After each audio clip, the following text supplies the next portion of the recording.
ምንድነው? ይቅርታ ስለነገርኩሽ። ምንድነው እንደዚህ ጭምብሬ ይዛታቸው ነገርኩሽ ታታለህ እንዴ? ምንድነው ግን በማይመለከትሽ ነገር የምትገብ? ይመለከተኛል። ምን አገባ? ይቅርታሽ አንዴ ላዋራሽ። ለቃቃት ምንድነው የምታወራት? ተረጋጊ እንጂ። ምንድነው አንቺ ለጠልፋት ያስኳት መሰለሽ እንዴ? ለጠልፋት? አቤል ግን ስለ እኑና ስለ ይዛና ምንም የሚያውቀው ነገር የለም አይደል? አረ ምንም አያውቅም። እኛ አንድ ላይ ከሆነን ግን እንዲያውቅ ማድረግ እንችላለን። ጥሩ ሽሌውን ለውን ቀለበት አየሽ? ይዙ እኮ ነው ያደረገልሽ። እያመንሽ ነው? አዎ ያው ምን በመሰለ ድባብ መሰለሽ ቀለበት ያሰራልሽ። እየቀለድሽ ነው አይደል? ምን ችግር አለው? ከፈለግሽ ይዙ ሲመጣ ሁሉንም እሱ ይነግርሻል። እንዴ ቀለበት ላደርሽ እና መቅዲያ ፍነውኛል ነበር እንዴ? ትተነዋል። ይዙ እና እንግባ። አረሳሽኝ ማለት እንዴት እረሳለሁ? ተነስ በቃሽ። ነው ተጅሎጅ ነው ግን እኔን ለማንሳት የምትሞክሪ? ይዙ በእናትህ። እሺ በቃ ነይ የኔ ሚስት እንተኛ። ለነገሩ ብንተኛ ምንም ጥቅም የለውም። ፍሬያችን እንዳናይ ተረግመናል።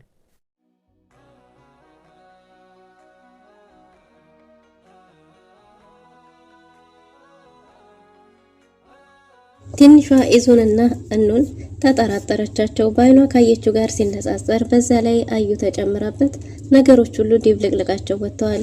ትንሿ አሁን ላይ ምንም የምታስታውሰው የቅርብ ትውስታዎቿ የሉም። ለዛም ኢዛና ቀለበት እንዳረገላትና እናቱ እንኳን እንደሞተች በጭራሽ አታስታውስም። የምታስታውሰው የበፊቱን ስለሆነ አዩ ደግሞ ያንን ነገር ተጠቅማ ትንሿን እንደፈለገቻት እያሽከረከረቻትና አሻንጉሊቷ አድርጋታለች። ኢዛና ባለበት ችግር የተነሳ መጠጣትና መስከር ጀምሯል። ሁሉንም ነገር ለመርሳት በመጠጥ መደበቅን ፈልጓል። ጆሲና ቡቻም ተደብቀዋል። ቤታቸው ውስጥ ተደብቀው ቡቻ ግን ሁልጊዜም ሽማግሌ መስሎ እየተመላለሰ ኢንፎርሜሽኖችን ነገሮችን በሙሉ ይከታተላል። ግን ደግሞ ኢዛና አሁን ያለበት ሁኔታ እጅግ በጣም ከባድ ሆኗል። በአንድ ፊቱ እሷ ትሻላለች፣ እሷ ሁሉንም ነገር ረስታለች። ግን ደግሞ እኔ ሁሉንም ነገር መቋቋም አልቻልኩም። እነዛን ሰዎች አግኝቻቸው የእጃቸውን እስካልሰጠው ድረስ በጭራሽ ይሄን ነገር እኔ ልቋቋመው አልችልም እያለ ነው።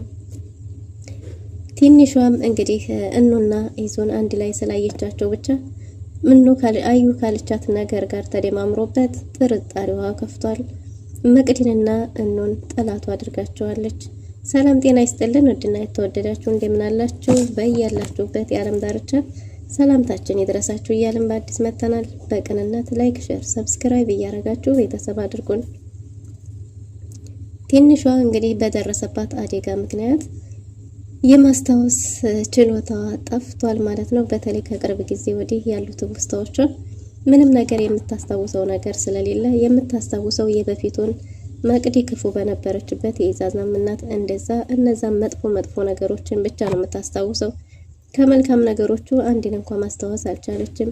እናም እንግዲህ አዩ የተንኮል ጎተራ በተንኮል በሷ ተንኮል ሰይጣን ይቀናባታል። ሰይጣን እንኳን ተንኮል ሲያልቅበት ካዩ መጥቶ ይበደራል የተባለላት የተንኮል መጋዘኗን እነ ጆሲ መጠቀም ያደርገዋታል ማለት ነው። ኢዙ በጣም ሰክሮ ስለነበረ እሷን ትንሿን እንዳይረብሻት ብላ ወደ ራሷ ክፍል እየወሰደችው ሳለ ነበር እንግዲህ ትንሿ ከእንቅልፏ ባና ወደ እኑ ክፍል የገባችው። በዛን ጊዜ ሚዛኑ አመዝኗት ስለነበረ ከላዩ ላይ ስትወድቅ አይታታለች። ይህ ነገር ለትንሿ አሁን ባለው ሁኔታ እጅግ በጣም ከባድ ነበር። ክፍሉን ለቃ ቶሎ ከወጣች በኋላ እንግዲህ እኑ ለማስረዳትም ጊዜ አላገኘችም። በዛ ላይ ደግሞ ኢዛናንም በሰዓቱ ተነስቶ እንዲያጽናናት ወይም ደግሞ የተፈጠረውን ነገር እንዲያስረዳት ብትፈልግም ኢዙም ባለበት ሁኔታ ይሄን ነገር ማድረግ አልቻለም ነበር እና ትንሿ ነጋ ብላጧት ሳለ ድንገት አዩም መርዟን ለመርዳት ወደዛ ቤት አቅንታለች። መጀመሪያ ሄደችው ከነልዑል ጋር ሄዳ የተፈጠረውን ነገር ያዘነች መልስላ ተቆርቋሪ አንዳንድ ነገሮችን ካጣራች በኋላ ወደ ቤት ቀጥ ብላ ሄዳለች።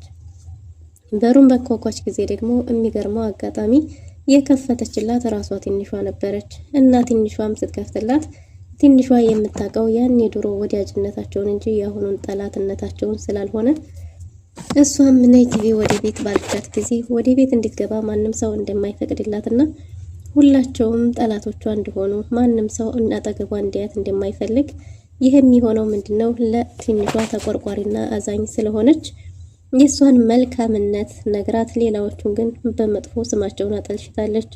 እኑና መቅዲ ጓደኛሞች እንደሆኑ እኑና ኢዙ ደግሞ ፍቅረኛሞች እንደሆኑ አድርጋ ሁሉንም ነገር ነግራታለች። ይህም ብቻ አይደለም አቤልንም ደግሞ ለፍቅራቸው ሽፋን ሳትወደው ግን ደግሞ ሌላ ፍቅረኛ አላት እንዲባል ኢዛናንም እሱንም ሁለቱንም እየተጠቀመች እንደሆነ ነግራታለች ማለት ነው። ይሄ በቀላል የምነግርሽ ነገር አይደለም። ከዚህ ዘወር ማለት አለብን። እዚህ እንደነገርኩሽ አንዳቸው እንኳን ካገኙኝ ከባድ ነገር ይፈጠራል። ለኔ ጥሩ አይሆንም። ስለዚህ እባክሽ ከዚህ ዘወር ብለን እናውራ ብላት ፈቅ አርጋ ይዛት እየሄደች ነበር። በዚህም ጊዜ እንግዲህ የመለሉ አፍቃሪ የሆነው መንገድ ላይ አግኝቷት ነበር። መንገድ ላይ ባገኛቸው ጊዜ ሲያስቆማቸው ስለ መለሎ አንዳንድ ነገሮችን ፈልጎ ለመጠየቅ አስቆሟቸው ነበር። ግን ደግሞ ትንሿን ከአዩ ጋር ማየቱ እጅግ በጣም ገርሞታል። ምክንያቱም ትንሿና የአዩ ባህሪ በጭራሽ አንድ ላይ የሚሄድ ስላልሆነ ድሮ ጓደኛ አሁን ጠላት መሆናቸውንም እንኳን ባያቅ እንዲሁ አይቶ የሁለቱን ልዩነት መገመት ስለሚቻል አንድ ላይ በማየቱ ተገርሞ ነበር። እናም እንግዲህ ላናግራችሁ ፈልጌ ነው ሰው ልጠይቃችሁ ቢልም ጊዜ የለንም ብላ ረግጣው ልትሄድ ስትል አንቺ ግን ምን አይነት ፍጥረት ነሽ? ሰይጣን እንኳን ባንቺ የሚቀናብሽ እንዴት ነው ከሷ ጋር ጓደኛ መሆን የቻልሽው? እያላት ነበር። ስለ መለሎ በጠየቀ ጊዜ እንዴ ማናት ደሞ ሊሊ ብላ ነበር ትንሿ። እንዴ እየቀለዳችሁ ነው እንዴ? ሊሊማ እናንተ ክላስ የነበረችው ልጅ ብሎ በጠየቀ ጊዜ እኛ ክላስ ነበር እንዴ ብላለች። ምንድነው እኛ ክላስ የነበረው ማለት ጊዜ እንግዲህ እንዲህ የምትባል ልጅ አለች እንዴ ብላ ስጠይቃት እኖም ዛፍ የምታክል ልጅ ነበረች ብላ ጠይቃ ነግራታለች። አሁን አንቺ ስለሷ ዛፍ መሆን ታወሪያለሽ? ቅናትም በዚህ ልክ አለ እንዴ? አንቺ ችግኝ ቁጥቋጦ የምታክል ልጅ እያለ እሷን የሚገባት ምላሾች ሰጥቷታል። ከዛም እንግዲህ እኛ እናቀውም ብለው ተመናጭቃ መርዟን ለመርጨት ስለቸኮለች አዩ ትንሿን እንደ ወዲያጅ እንደ ልብ ጓደኛቿን ይዛት ሄዳለች። በዚህን ጊዜ ምንድነው የተፈጠረው ንገሪኝ፣ በጣም ርቀን ሄድን እያለቻት ነበር። እሷም እንግዲህ ስለተፈጠረው ነገር አንድ በአንድ ነግራታለች። ትንሿ የደረሰባት አደጋ አንሸራቷት ወድቃ ወይም የሚሆን ነገር ሳይሆን ከፎቅ ላይ ራሷን ልትገል እንደነበረ ነግራታለች። ይህ የሚሆነው በኢዛናና በእኑ ምክንያትም እንደሆነ ነግራታለች። ኢዛናና እኑትን የሞተችው የኢዛና እናት ሳትቀር ሙሉ በሙሉ ህሊናዋን በርዘዋለች። እናም እንግዲህ የኢዛና እናት ክፋት ስለምታውቅ የኢዛና እናት ያመጣቻት ሆን ብላ እኑንና ኢዙን ለማጋባት ነበር። ብዙ ነገሮች ሲያደርጉ ነበር። አንቺ በወጣሽበት ጊዜ በተደጋጋሚ እነሱን አንድ ላይ አግኝቻቸዋለሁ። ያንን ሚስጥር እንዳላወጣ ነው እኔን ወደ አንቺ እንዳልቀርብ የሚከለክሉኝ ብላ በመርዝ ቢልቃጧ ሞልታታለች። ትንሿም እንዴ ትናንት እኮ አንድ ላይ ተኝተው አይቻቸዋለሁ ብላ ሚስጥሯን ላዩ መናገር ጀምራለች ማለት ነው። አዩም የምትፈልገው ይሄን ስለሆነ በደንብ ቀመማ ሞልታታለች። የኢዛና እናት ከመሞቷ በፊት እጅግ በጣም ክፉና አንቺን ስታሰቃይሽ ስታንገላታሽ የነበረች እጅግ በጣም ክፉ ሴት ናት። ሁለቱም ደግሞ ለመዳር ያላደረገችው ነገር የለም። በአሁን ላይ ደግሞ የመቅዲ ጓደኛ ናት። አቤልን ፍቅረኛዬ በሚል ተጠቅማ ከኢዛና ጋር እንደፈለገች ትሆናለች ስትል እንዴ ይሄን ነገር አቤል ያውቃል ወይ ብላት ነበር። አቤልም አያውቅም እንዴት ያውቃል ብላለች። ይህን ነገር አቤል ማወቅ አለበት። ሰሩልኝ፣ የማንም መጫወቻ ሆንኩ። ግን ደግሞ እንዴትስ ቢሆን እንዴት ነው እኔ ራሴን ለማጥፋት የወሰንኩት? እንዴት እንደዚህ አይነት መጥፎ ተግባር እወስናለሁ ብላ ተናደ ወደ ቤት በቃ እንሂድ፣ ደግሞ ከቆየው ይፈልጉኛል እያለች ነው። አዩ ትንሿን በምትፈልገው መንገድ የምትፈልገውን ያህል መርዛታለች። ትንሿም እየተናደደችና እየተብሰለሰለች ስትሄድ መንገድ ላይ እኑና አቤል ፍለጋ ወጥተው ስለነበረ መንገድ ላይ ተገናኝተዋል። እንዴት ትንሿ ሰው ያስባላትም እንዴት ሄደሽ ነው ብላ ባናገረቻት ጊዜ እንዴ በየበኩል ተኝታችሁ የለ እንዴ ብላ መናገር የፈለገችውን ባሽሙር ተናግራለች። እኑ ገብቷታል ነገሩ።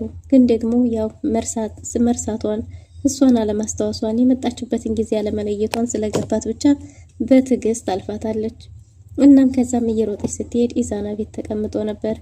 ኢዛና ጧት ገና ከእንቅልፉ እየቀሰቀሰች ነበር። ማታ ጥሩ ነገር አልተፈጠረም፣ እባክህ አሁን ተነስና ትንሿንም ማረጋጋት አንተም ምግብ ብላ ብትለውም እሷ ምን አለበት እኔ በሆንኩ በሷ ፈንታ ሁሉንም ረስቼ የተገላገልኩት እያለ ኢዛና በጭራሽ አዩን ሊሰማት አልቻለም። እኑ ለራሷ ታማሚ ሆና ሁለቱን አስተማሚ ሆናለች። ኢዛናም እንደሷ አልረሳም እንጂ ሁሉም ነገር ውጥንቅጡ ወጥቶበታል። ዓለም ተደፍቶበታል። ተስፋ የነበረውን ተስፋውን አጥቷል። የቤታችን ድምቀት የሀዘናችን ማስረሻ ያሉትን ልጃቸውንም አጥተዋል። ይሄ ነገር ተደማምሮበት ኢዛና እጅግ በጣም ከብዶታል። እናም እንግዲህ መደበቂያውን ጠርሙስ አድርጓል። ይሄ ነገር ደግሞ እኑን እያናደዳት ነው።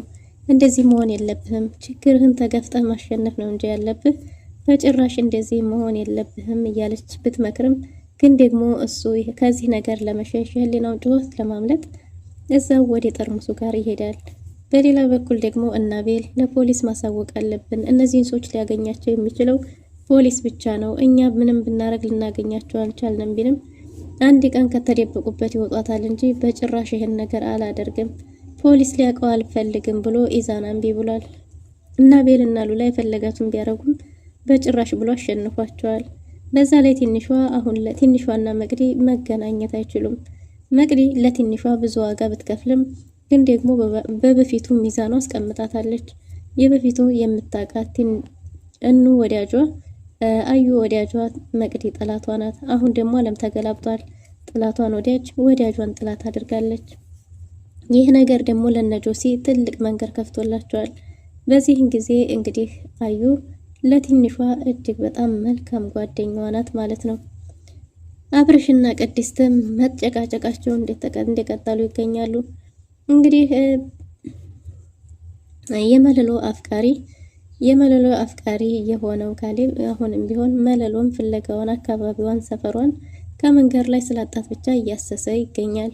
እናም እንግዲህ ሉላና አቤልን ቢያገኛቸውም ስልክ ቁጥሯን ፈልጎ ከነሱ አግኝቶ ቢያገኝም ስልክ ቁጥሩ ስላልሰራለት ቅድስትና አብርሽን በአጋጣሚ ስላገኛቸው እነሱንም ጠይቋል።